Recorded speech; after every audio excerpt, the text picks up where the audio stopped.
Hi, my name is Njeri Kuria. Welcome to Oasis Health Specialty Hospital's YouTube channel. Oasis is a mental facility located along the Pony Road. We deal with all mental conditions. With us is Naaman Oyugi.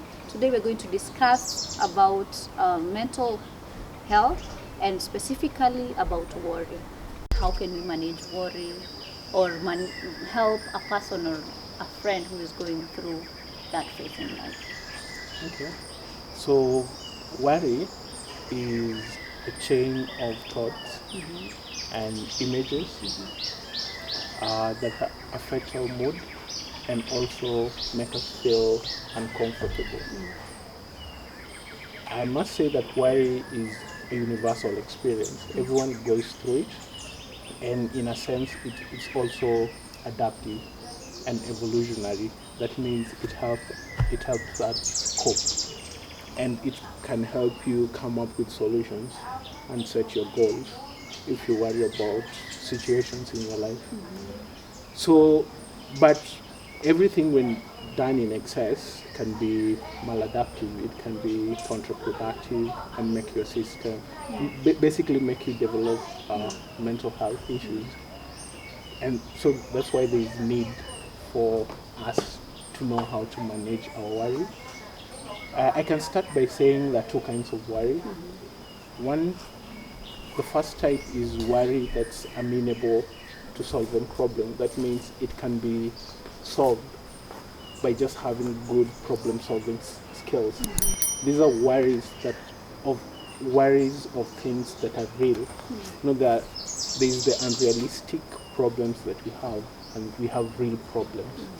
So when you have real problems in your life, let's say lack of money, loss of a job,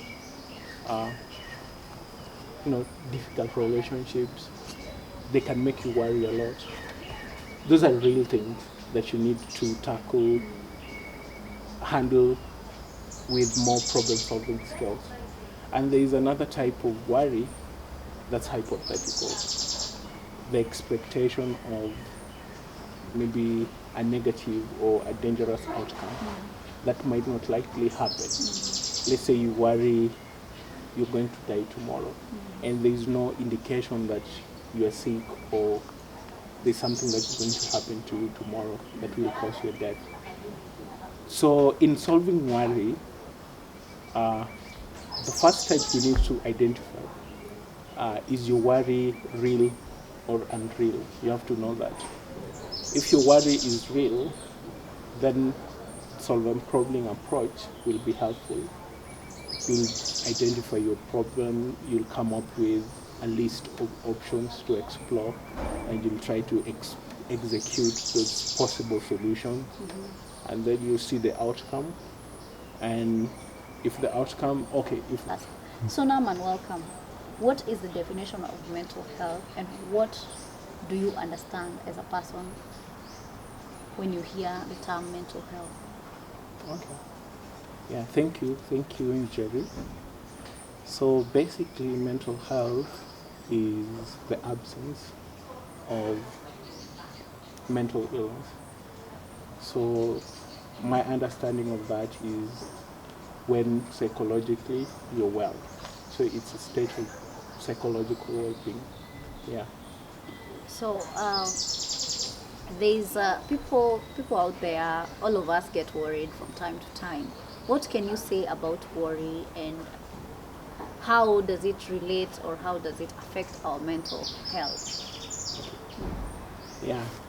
So worry basically is a chain of thoughts and images that we have in our mind that can affect our mood and also make us feel uncomfortable. And worry is related to anxiety, and just like anxiety, worry is evolutionary. It's something that makes us set goals and try to provide solutions, because in essence worry is basically an attempt to try to engage in mental problem solving. Yeah. So you said mental worry is related to anxiety. Okay. What can you say about anxiety, or briefly tell us what is anxiety? Yeah. Anxiety is, I can say, started to worry within that time. So when maybe the negative thoughts or the worry comes maybe at lunchtime, you're able to tell yourself, no, I need to push this. I'll deal with this at 4 p.m. So yeah, it helps you cope in a way. So going back to worry that's unreal, and I talked about exposure therapy. Okay, it helps because worry, you find that people worry more in words than in, images. Basically, worry is an attempt to, think or talk about the images that you don't like in your mind. That's why you hear people talk a lot when they're stressed or when they're worried. It's more verbal linguistic than sensory perception. That means that you avoid the images that are uncomfortable. So the idea is to put you in a place where you actualize or visualize the image of you when you're in your worst uncomfortable place. So you have to develop that image, and you have to feel what it feels like to be in your worst, most feared situation.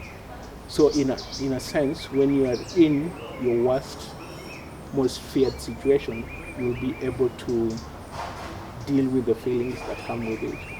And again, during the therapy, we are also supposed to tackle your unreal thinking patterns. Yeah. So basically, like, let's say I fear that maybe in the next 5 years,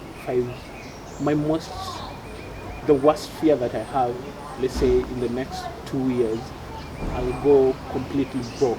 I'll be in the streets. So my therapist should take me through a process where I imagine being in that space where I'm in the streets. People are passing me by. How does that feel? How does it, how do I think about it? What do I think about that?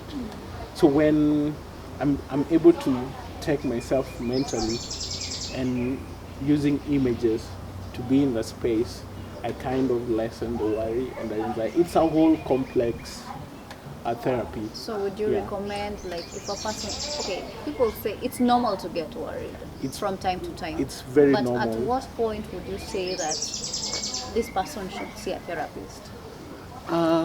Well, that's a good question.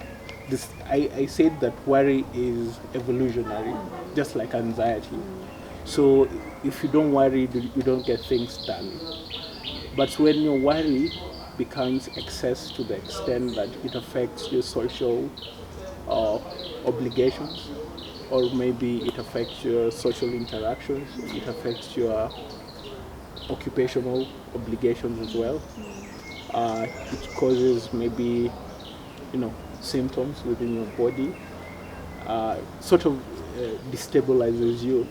Then you have to see a therapist. Yeah, when it causes you social occupational problems, amongst other things, but majorly social occupation. Let's say even at school, when a kid is too worried to go to school to the extent that they miss school, maybe because something is happening at school, then the kid needs to see a therapist. Yeah. So, so right now the country, we are having coronavirus. So people worry. You worry when you get into a matatu and someone coughs, it might get you. You worry that maybe your colleague might have it. So what are we supposed to do, or how are we supposed to deal with that kind of worry? And it's a real danger. How are we supposed to handle that worry and continue and also maintain our mental well-being? Yeah, it's unfortunate, but I like what you say, that it's a real danger. It's worry that's real, and potentially we can get infected, we can die of it. So it's good to be worried, and it's good to be cautious. It's good to take precautions not to get it. But then again, there is a type of worry that can cause hysteria, or people can just go into panic and do unrealistic things. People can go into fights.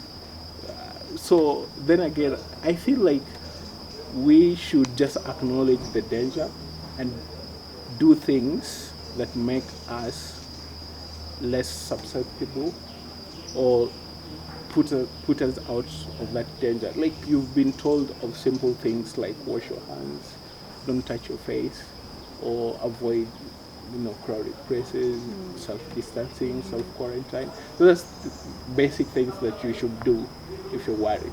So I mean, where it's real, we have to take precautions, but this kind of worry, when it's not curbed, it can make people hysterical.